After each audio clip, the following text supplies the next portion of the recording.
Don't forget to like the video, share your thoughts in the comments, and subscribe to stay updated with our latest stories.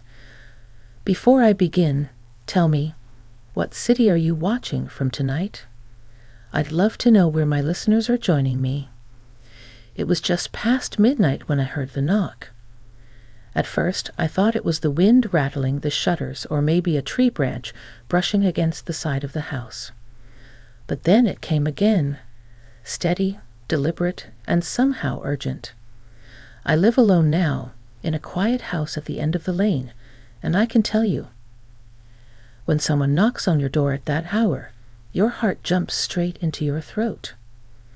I wrapped my shawl around me and walked slowly toward the front door, my slippers making a soft sound on the wooden floor. The old clock in the hallway ticked louder than usual, like it knew something unusual was happening. When I opened the door, there he was, my grandson, standing in the dim porch light, his face pale, eyes wide with something that looked like both fear and need. "Grandma," he whispered, his voice breaking in a way I hadn't heard since he was a little boy. "Can I come in?" I stepped aside without a word and let him pass. The night air was cool, carrying the faint scent of rain, and as I closed the door behind us, I felt an odd mix of worry and tenderness. What could possibly bring him here at this hour? He was 21 now, a young man who had always tried to prove his independence, yet in that moment I saw the little boy who used to run into my arms after scraping his knee. We sat in the living room, the lamp casting a golden glow over the old photographs on the mantel. He didn't speak at first. His hands shook slightly as he rubbed them together, as if trying to keep warm. I watched him quietly, giving him the space he seemed to need. Sometimes silence says more than questions ever can. Finally, he looked at me with eyes that carried a weight far too heavy for his years. "I didn't know where else to go," he admitted. His words were simple, but they struck me like an arrow. How many times in my own life had I felt that same desperation, needing someone, somewhere, a place where I could just breathe? I reached across and placed my hand over his. His skin was warm, and I felt the faint tremor running through him. "You're always safe here," I told him softly. "Whatever it is, we'll face it together." He let out a shaky breath, almost like a child again. "I've made mistakes, Grandma. Big ones. And I don't know if I can fix them." His voice cracked on the last word, and my heart ached. I didn't press him. Instead, I poured us both a cup of tea, the steam rising between us like a quiet promise. I've always believed that tea carries with it a kind of comfort words can't match. As he held the cup in his hands, I saw his shoulders relax just a little, as though he finally felt he could lay down a part of the burden he was carrying. The night stretched on, silent except for the distant hum of crickets outside and the occasional creak of the house settling. I watched my grandson's face as he struggled to put his feelings into words. I realized in that moment that no matter how old he became, no matter the choices he made, the bond between us was unbreakable. And then he said something, words so unexpected that they carved themselves into my memory forever. His voice trembled, but his eyes were steady as he whispered them. "I'm scared of who I'm becoming." The clock ticked on. The tea grew cold. And in the dim glow of my living room, I realized that sometimes the deepest moments between people don't happen in the daylight, but in the fragile stillness of midnight. That night was only the beginning, and his words still echo in my heart, even now. The tea between us grew cooler, untouched. I could see him wrestling inside, words forming and breaking apart before they could escape his lips. I didn't push him, though. I knew from years of raising children and watching grandchildren grow that silence can be its own kind of invitation. He leaned forward, elbows on his knees, staring at the floor as if the wooden boards might offer him answers. "Grandma," he finally murmured, "sometimes I feel like I'm carrying a mask. Everyone thinks I'm fine, but inside, I'm not. The confession pierced me. I thought back to when I was his age, smiling to the world while hiding storms in my heart. That feeling of pretending, of holding it all together while everything inside threatened to fall apart, was something I knew too well. I placed my hand gently on his back, a small gesture, but he leaned into it. "You don't have to wear a mask here," I whispered.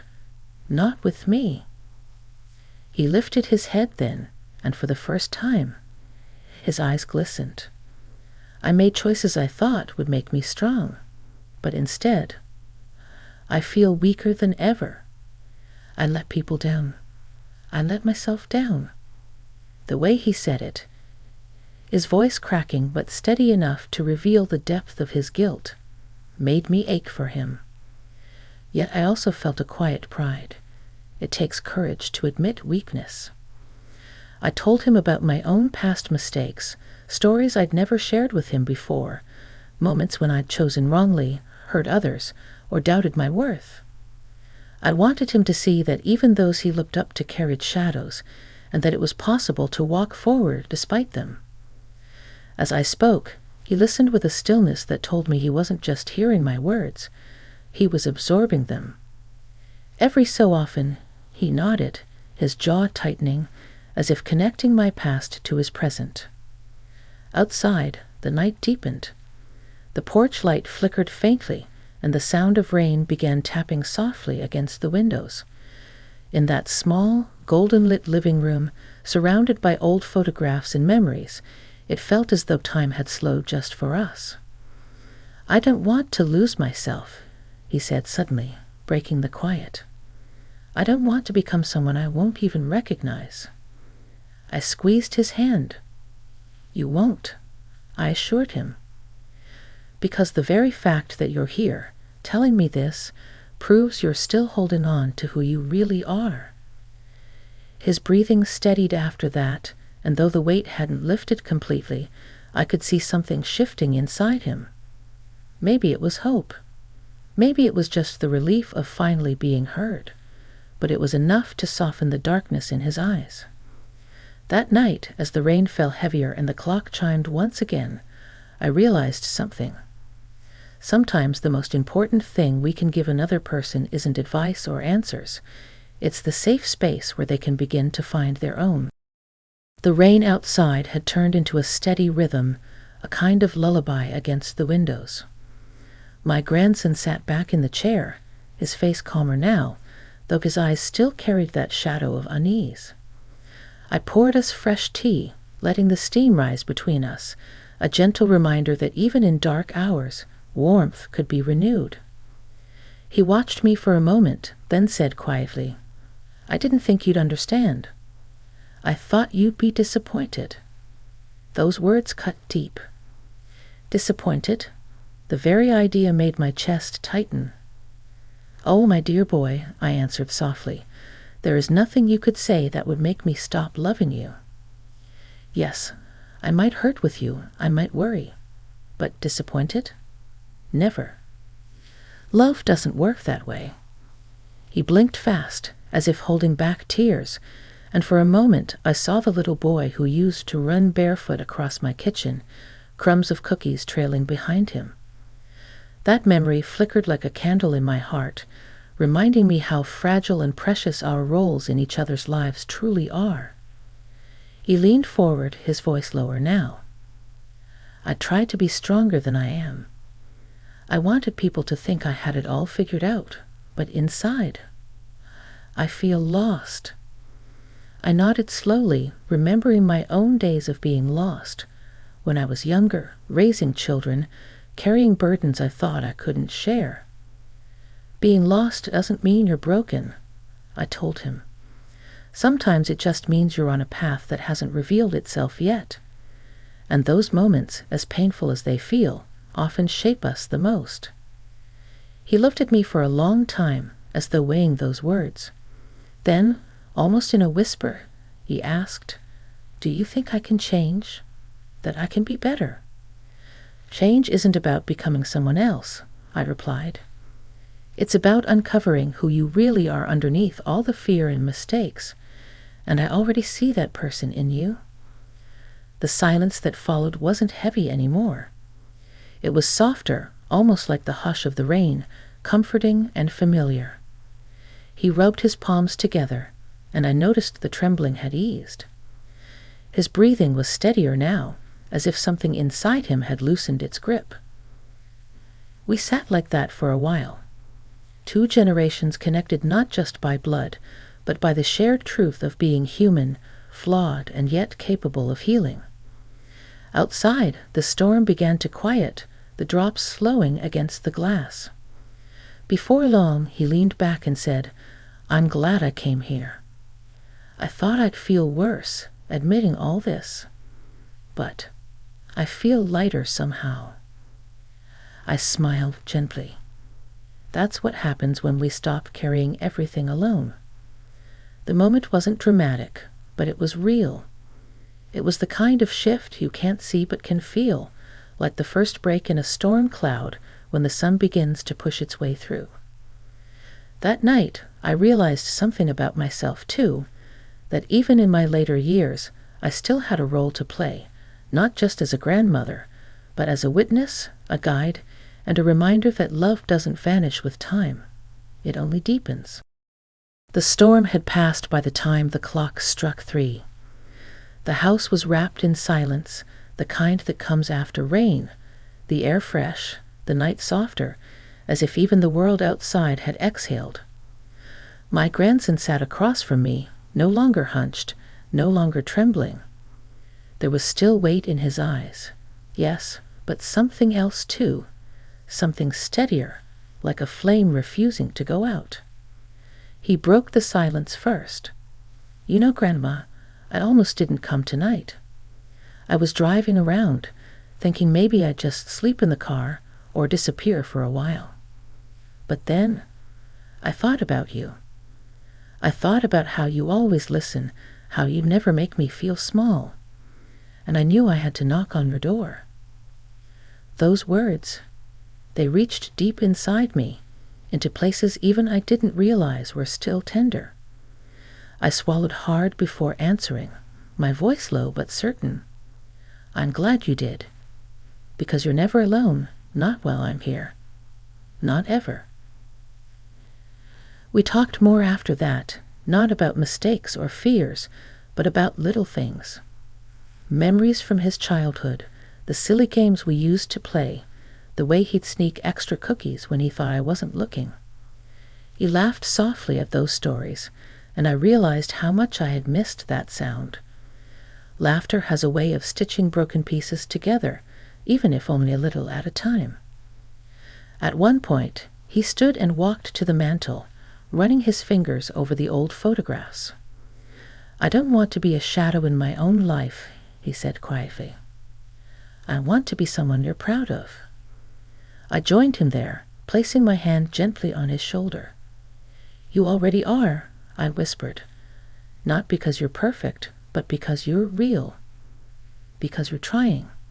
That's all I could ever ask for." His eyes glistened again, but this time they held a light that hadn't been there before.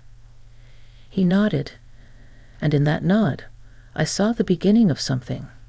A shift, a decision, maybe even the first step toward healing. The hours slipped by unnoticed.